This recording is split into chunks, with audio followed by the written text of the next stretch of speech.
a lawyer at Wigan and Dana. After stints in the state and federal governments, I returned to private practice, where I've spent most of my career as a litigator and primarily as an appellate lawyer, where I understandably developed an intense interest in how judges make decisions. Before introducing our panelists, I want to just spend a few moments introducing our topic for today. Increasingly, when political leaders or organizations or individuals are unhappy with court decisions, they have taken to attacking judges as biased, unfair, or politically motivated. The media often reports these attacks, but often without much analysis, and that leaves ordinary people with the task of evaluating those claims, but without much assistance and without a basic understanding of how judges actually decide cases and what protections are already built in to try to ensure fair and impartial decision making by judges. And that's what we're here to talk about today. I honestly can't think of two people who are better suited to provide wisdom on these difficult issues than the panelists we have today. Chase Rogers served as Chief Justice of the Connecticut Supreme Court for 11 years, leading not only the court, but the entire judicial branch in Connecticut. She also served on the Connecticut Appellate Court and as a trial judge on the Superior Court. When she left the bench in 2018, she returned to private practice, where she practiced with the firm of Day Pitney until she actually retired earlier this year. Joette Katz had a distinguished career in serving for 18 years as a justice on the Connecticut Supreme Court, authoring an incredible number of important decisions. She previously served on the Superior Court, and before that had a long and distinguished career in the Public Defender Service, serving in a number of different capacities in the Appellate Division, in the Trial Division, and ultimately as the Chief of Legal Services for the Public Defender Service. She too, when she stepped down from the court, didn't actually retire. She instead took on the daunting task of being the Commissioner for the Connecticut Department of Children and Families.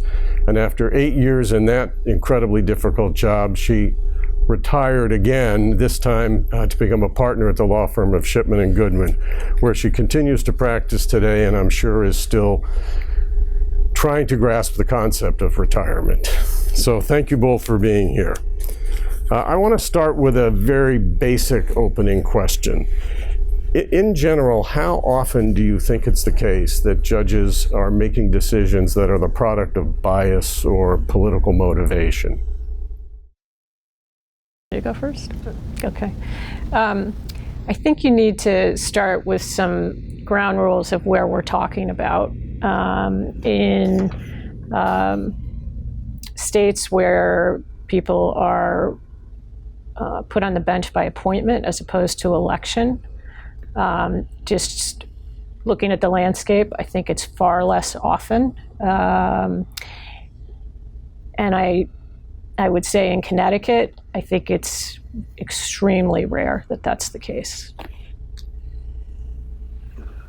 I completely agree. I think people sort of have this impression that you rule from the gut, or sometimes it's called a result in search of a reason. And in truth, I think that is absolutely an unfair characterization and not true. Now, Chase and I served together for years on the Supreme Court, and I think, there are different schools of thought, and I don't want to take up too much time, but I think some call it a formalistic approach. You just have a very concrete deliberative process. You decide a case, you deliberate, you apply the law to the facts, and you move on. Others would call, I think, some people have termed it a realistic approach. You have an instinct, and then you then, at some point, that deliberative process gets triggered so that you're still, ultimately, at the end of the day, deciding the case based on the law and its application to the facts. I mean, one always will have an instinct. We're not potted plants. We weren't just dropped here from space. You have an instinct, and hopefully that's part of the process. But that's all it is. It doesn't predetermine, and I don't even think it at the end of the day really seriously guides you. Well, let me push back on that a little bit, because judges come to the bench, they're human beings. They come with their own personal moral and religious and political points of view. And to some extent that must influence decision making. We don't really want our judges to be automatons.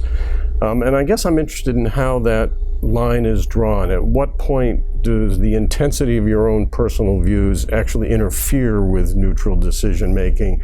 And when would you recuse yourself from a case, if ever, based on the strength of your personal views about a subject, even if you don't have a clear conflict of interest? So I think you're right, we're not automatons, but at the end of the day, you still have to get there.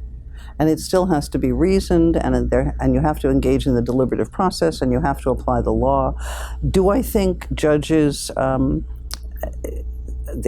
there occasions where they're perhaps questioned? Absolutely. But you also have to be, I think, very aware that that eyes are always on you, and you have to, and again, part of the appellate process, you're not just writing for yourself, you're writing for a court, which means sometimes that means, frankly, doing the least amount of damage, deciding the case on the most narrow issue, because you want to maintain that majority. Very rarely does a judge want to just sort of go off and write a treatise that nobody else pays attention to. It's not useful, it's not meaningful, it's really not your job. You're supposed to be deciding the case in front of you based on the issues that have been squarely presented. So I think the realities, while again, there's this instinct of people thinking, oh, well, she's just going to do X, Y, and Z. Well, not if you want to persuade everybody else to join you. So what I would add to that is judges are all bound by an ethical code. The first rule of the ethical code is judges must comply with the law. You got to keep that in your head, as hard as it is.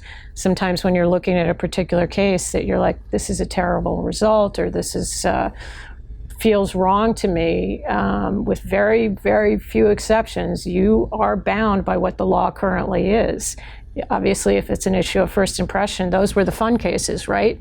Because you could really talk through what made sense here, what was really justice. But, 95% of the cases that all judges see there is law out there. And once you've decided what the facts are based on the record that is before you, you should get to the right answer under the rule of law. Well, picking up on that, a lot of cases are more routine and they involve issues of settled law. But what about cases that involve hot-button political issues that are the subject of intense scrutiny, particularly by the media? To what extent are judges influenced by that, and to what extent do you have to sort of struggle to distance yourself from that in making decisions? So I can tell you that I never read anything in the paper about a case that I was actually deciding, just as a check on me that I not be influenced by it. And it, I really, it's the number one obligation. Again, rule of law seems like a hard concept. It's not a hard concept. You're supposed to decide this case based on what the law is. So you avoided reading anything about the case in the press during the lead up to argument, or briefing an argument? Yes. And told my husband not to talk to me about it either. And that is part of it, not talking to people outside the court that you're deciding, if you're on the appellate court or at the trial court level, not talking to other people about it. Do you think most judges do that? I think most judges do that. Were there exceptions? I'm sure there were, but I think most judges try to do that. It's also an objective standard. I mean, the rules, obviously, 1.1, 2, 3, 2.1, all the way through 11. If you read them, each one reinforces that you have to approach your position understanding that you're not in the real world, in the sense that people in the real world are going to judge you. But that's not the standard by which you really function. You have to answer to a higher authority. I mean, I sound like those TV commercials, and Levy's Jewish Rye, but in truth, you do have to answer to a higher authority, and it is how you are perceived. And so I think it's incumbent upon every judge at whatever level to understand that.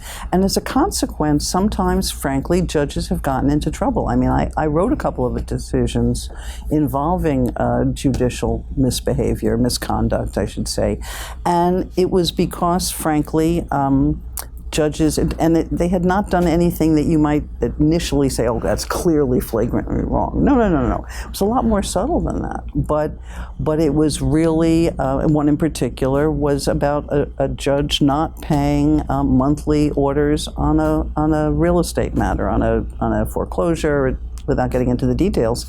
And yet, that same judge is sitting in court every day whacking out deficiency judgments on a mortgage foreclosure docket. I mean, that kind of thing. You do have to answer to a higher authority, and when you put on those robes, hopefully you understand that. So does that mean screening all of your personal feelings that you bring to the bench, or is it just a question of, because some of that may be instrumental in making thoughtful and compassionate decisions. I mean, how do you sort of gauge when your personal interest in a case or your personal feelings are bumping up against neutral decision making and you have to tamp them down?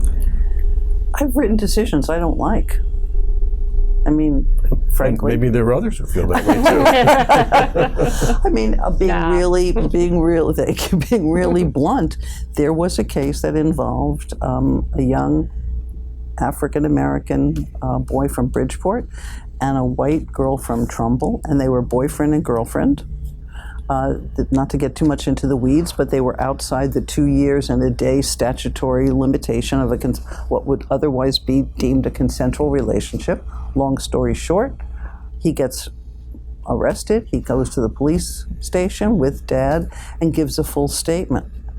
And there was nothing, frankly, in my mind, that could be done by way of appellate relief. And that was horrible. And there was a mandatory 9-month minimum sentence that this young man was having to serve. And was I convinced that there were racial overtones underwriting all of this? Absolutely. Was there anything I could do about it? Did I like the statute? No. Did I like the fact that this all came to be? Absolutely not. But at the end of the day, it was a voluntary statement under the Connecticut and U.S. Constitution, and I had to live with it. Did you have similar experiences? Yeah, with the death penalty.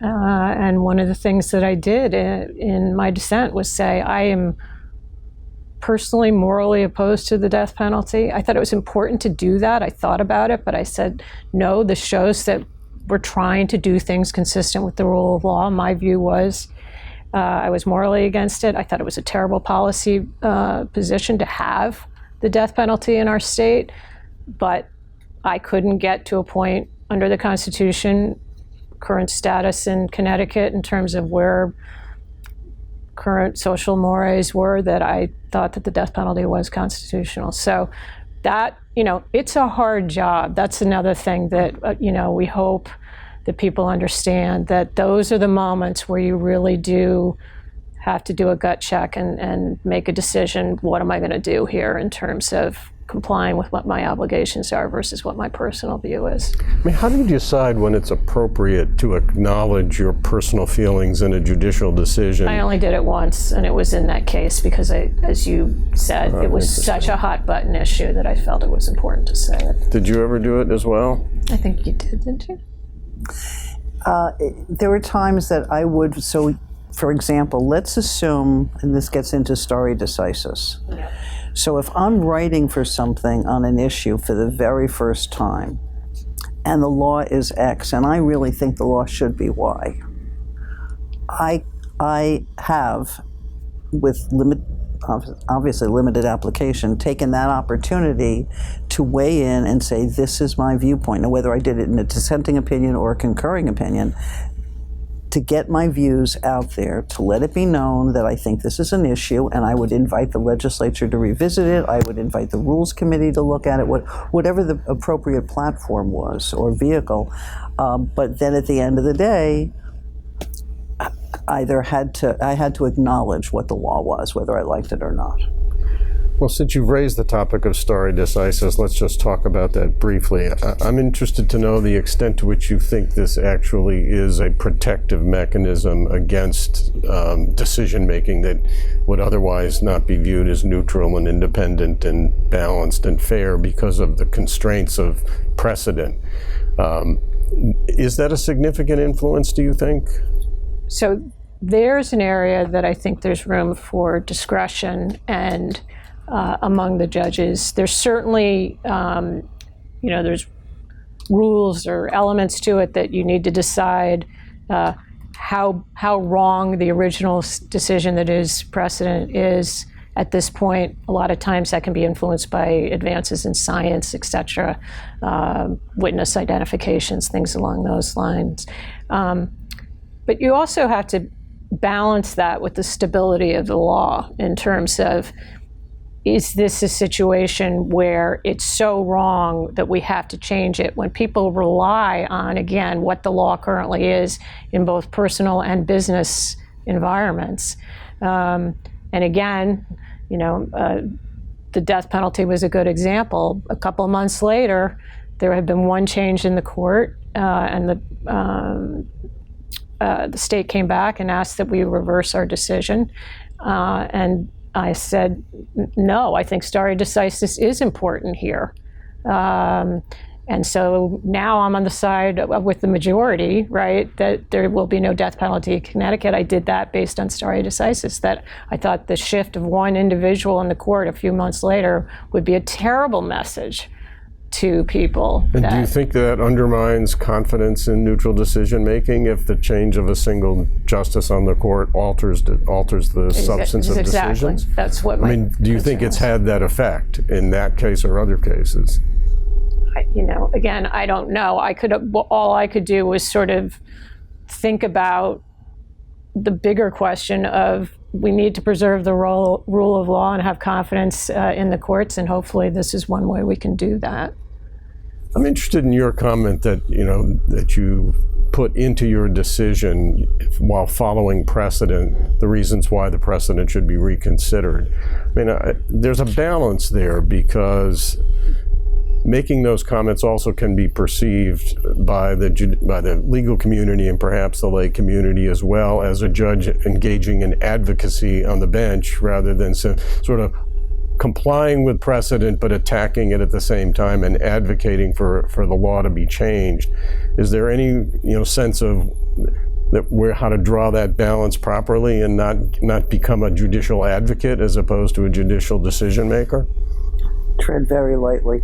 Which doesn't really answer your question, but it really does depend on what the basis is. So if you're looking, for example, at a statute, and you look at the language, and there's not much by way of legislative history, but it leads to absurd consequences, and you can list the absurd consequences. I don't think it's terribly problematic to invite the legislature to take a look at this as something they didn't consider. If they do or they don't, either way, we are co-equal branches of government, and while I think we should be looking ultimately at the end of the day to do what's best in the interests of our citizens. If I'm wrong, I'm wrong. Then the legislature, it falls on deaf ears, and I don't do it again in that particular instance, for example. And it's also not just the legislature. Sometimes it's talking to the rest of the court that, okay, we're not going to do it in this case, but we really do need to think about this. And I used to find that extraordinarily helpful. Well, there's a distinction, obviously, between precedent in constitutional cases and precedent in statutory cases, where you're respecting your co-equal branch of government in statutory cases, whereas in constitutional cases, if you're on the Supreme Court, as you were, you actually have to decide whether or not precedent should be overruled, or so you're freer, I assume, to advocate for changing precedent in cases that don't involve statutory interpretation. You are also raising a slightly different issue, which may not be where you really want this to go, but sometimes, I've had cases, and I laugh about it, where I was on the dissent three separate cases I can think about where finally, after I was gone, the majority ended up agreeing with me, and I would like send little zingers like, "Oh, one for me," you know? and that really goes to Chase's point about we are supposed to be talking with one another, and so even within the court, there have been instances where I was on the losing end, and so sometimes I would. Would continue to be on the losing end if I really felt strongly enough about something, even though I was outvoted each and every time. I might continue to reiterate and say, well, for all the reasons I said, and such, here I am again. Other times I would give in. You know, again, to your point, if it's a statutory construction issue and no one's listening, well, then that's the way it is. I mean, it's interesting. Both of you served for some years as trial court judges in a very different capacity than your role as appellate judges, and in particular as Supreme Court justices. Trial court judges are not only constrained by prior decisions that they may have made or their colleagues may have made, but the existing appellate precedent. To what extent do you think they're free to engage in what you're talking about, where you're sort of agreeing to be bound by precedent but advocating for change? Is that an appropriate thing for trial judges to do, and does it have any effect on how the public views their decision making? So I never had any problem with a trial judge saying, I understand this is the law. There are practical problems with it at the trial court system, or I don't think it makes sense because of X, Y, or Z. That's fine. What a trial judge can't do is say, I just disagree with it and I'm going to apply my idea of what the law should be, or the dissent's idea of what the law should be in a particular case. So you're absolutely more bound. And if I can just follow up on that for a second, I think that the good trial judges do the following. They have a trial, they see what their record is, they make their findings of fact. All of that should happen first. If they do that, then there's really much less chance of a result-oriented opinion, because once they're bound by their own factual findings, hopefully, unless again it's a case of first impression, the law, and if the appellate court is doing its job properly, the law should be clear for them as to what should happen in a particular case. But you must have seen instances where a trial judge then applies the law that they have concerns about, and while applying it, in essence, in their opinion, invites the appellate courts to reconsider the current precedent. That's okay? In all honesty, having sat on, at least 2,500 cases, I don't recall that happening. What I do recall is where judges wanted to decide issues at trial that weren't really before them.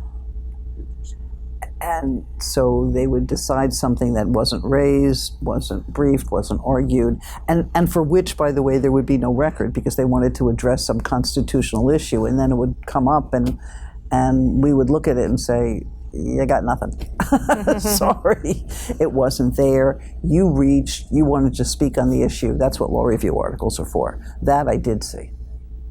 And to what extent do you think the presence of appellate review actually, serves as a check on what trial courts do, and not just in terms of changing the law, but in terms of veering off into decisions that might otherwise be driven by a personal agenda? Does the availability of appellate review influence what trial courts do?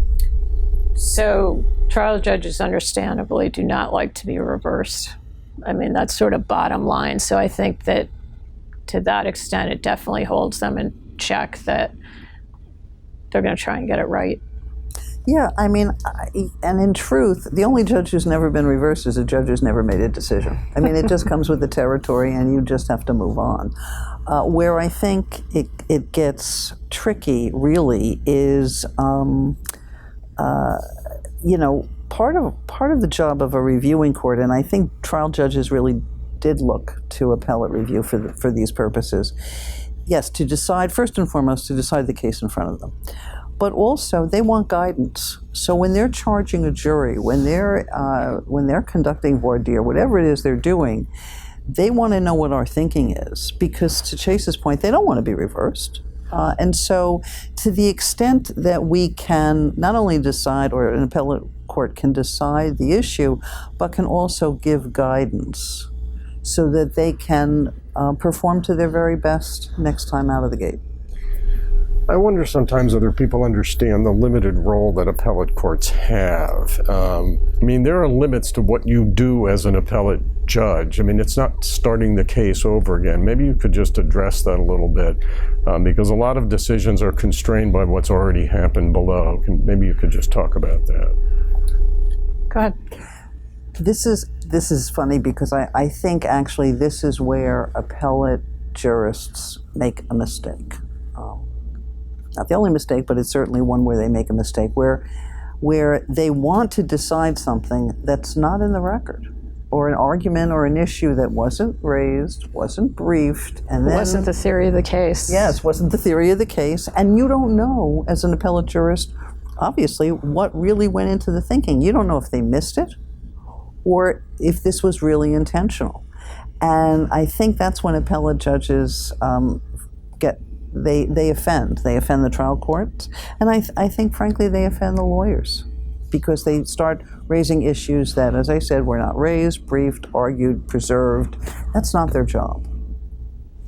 Right, and just to follow up on that, so unlike how I described what a trial judge is supposed to be doing, find the facts and then apply the law, really the appellate court, unless a factual finding below was clearly erroneous, meaning there really is no basis for a fact that a judge found in making a decision, you're stuck with what those findings of fact are. You've got your record, you've got the findings of fact, and then we're really there just to apply the law and say, did they get the law right or wrong? Or what, and this I guess is important too, or was there some fundamental unfairness in the process? And we had a lot of cases like that where unfortunately it just wasn't handled right, whether it was not letting in evidence that clearly had to come in, or things along those lines, where we would say, you know what, it's a do-over. Go back and do it in a way that everybody's going to feel that they got due process. Yeah, I'm sure there are times when you lament the record that you have. Absolutely. I mean, as an appellate lawyer, I often had the situation where we're taking on a client, taking on a case at the appellate level, and I would have to explain, if it isn't in the record, it doesn't exist. And what you think happened doesn't matter. It only matters what it actually says in the record, and we're stuck with that in proceeding on appeal. It's a painful lesson. I mean, if I can, slight variation on a theme, I think the one exception is when you're dealing with constitutional issues. When I was Chief of Legal Services, I frequently had briefs. Again, trial lawyers were sometimes private bars, sometimes other public defenders, and I would find half a dozen serious constitutional issues, none of which were preserved. And I remember arguing in front of, and it was then Justice Hull, said to me, Ms. Katz, and at the time it was State versus Evans prior to Golding, he said, State versus Evans is a narrow constitutional path. It is not the Champs-Elysees. But that's an instance where you really do, I think, as a trial judge, if I can just continue briefly, when I sat as a trial judge, criminal, I often would be in the position of bringing counsel in chambers and raising an issue. And prosecutors at first would be very angry at me. And I'd say, look, I get it. I'm not the lawyer here. I understand that. But think about this. This is a constitutional issue. It's a confrontation clause issue, whatever it is. I said, we can fix this now, or we can wait 5 years, get reversed by the Supreme or Appellate Court, and then you have to put this poor sexual assault victim back on the stand on a retrial in 5 years. You want to do that? Or can we take care of this now?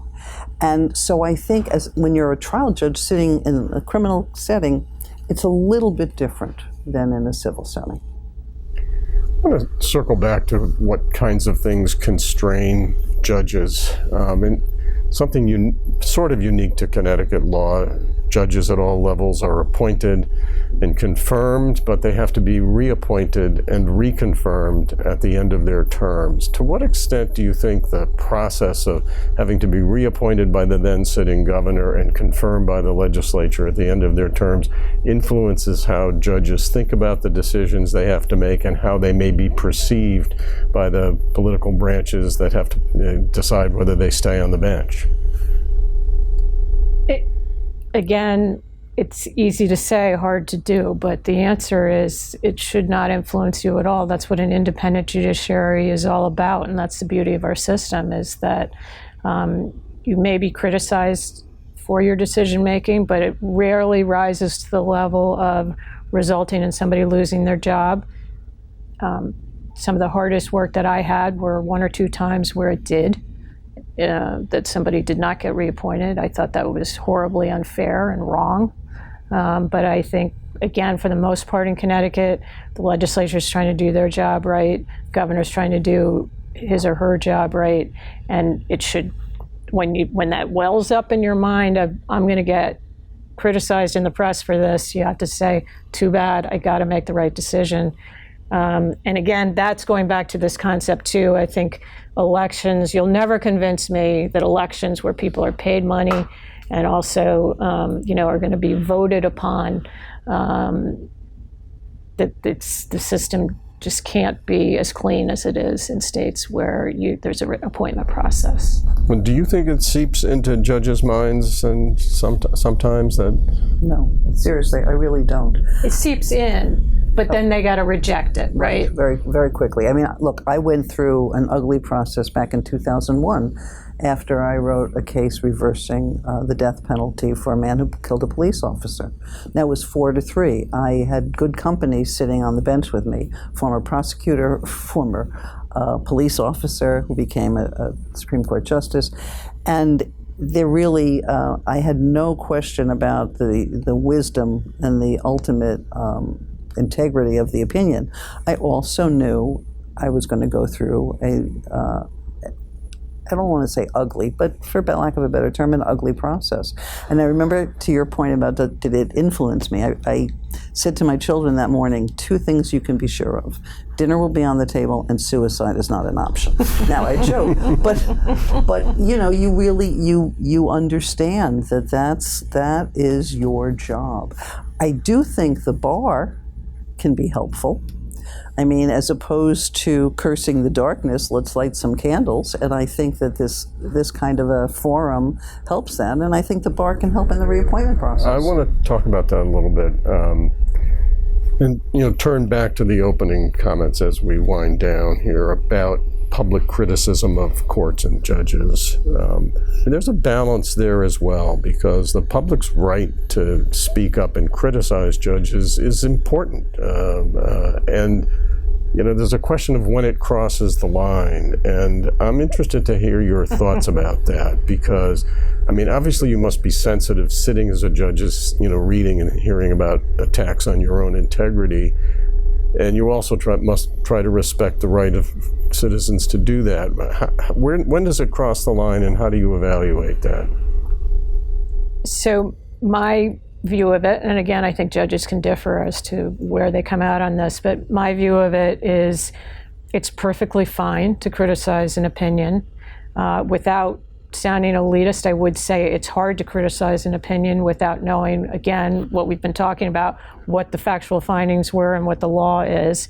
And unfortunately, social media and frankly the press tend to just go, here was the result, and then some sound bites about it without any full analysis of what was really happening in the case. But, where a clear line is threats or personal attacks on a judge for their decision. Again, you jeopardize the whole system if that's really where we're going to go with this. And to Joette's point, the more we can educate people about that part of it and why it's important that just because you don't like the result in one case, you may love the result in another case, even though it's an unpopular decision.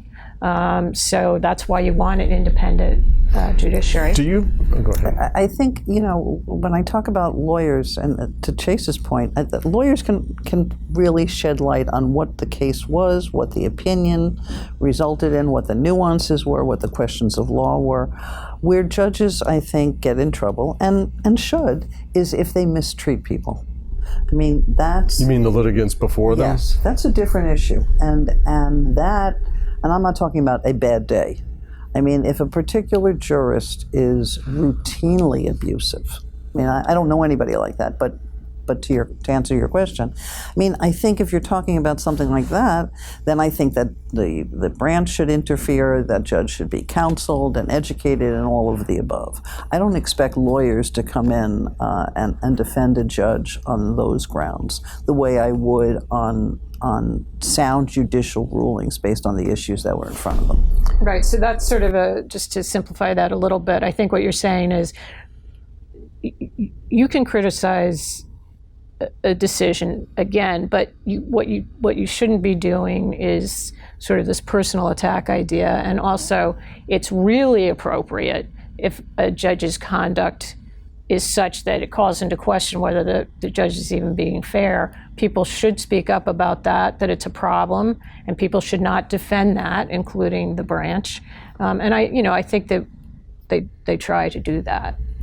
The canons make it very clear. I can't remember now specifically when it's 1-4, 1-2, 2-4. I don't recall specifically, but they do make it clear that you are held to a higher standard, and that it's also, is your behavior appropriate, looking at it through the reasonable person lens. And so that means you have to think about how your behavior is going to be viewed by the objective public, if knowing what they know.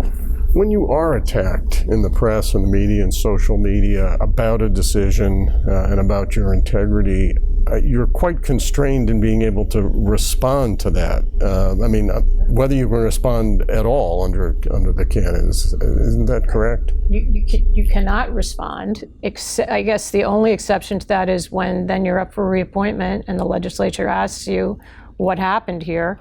That's a time that you can explain what your thinking was and why you handled a particular matter a particular way. But beyond that, you can't, quote unquote, fight back in the press when somebody says that decision was terrible and for all the following reasons.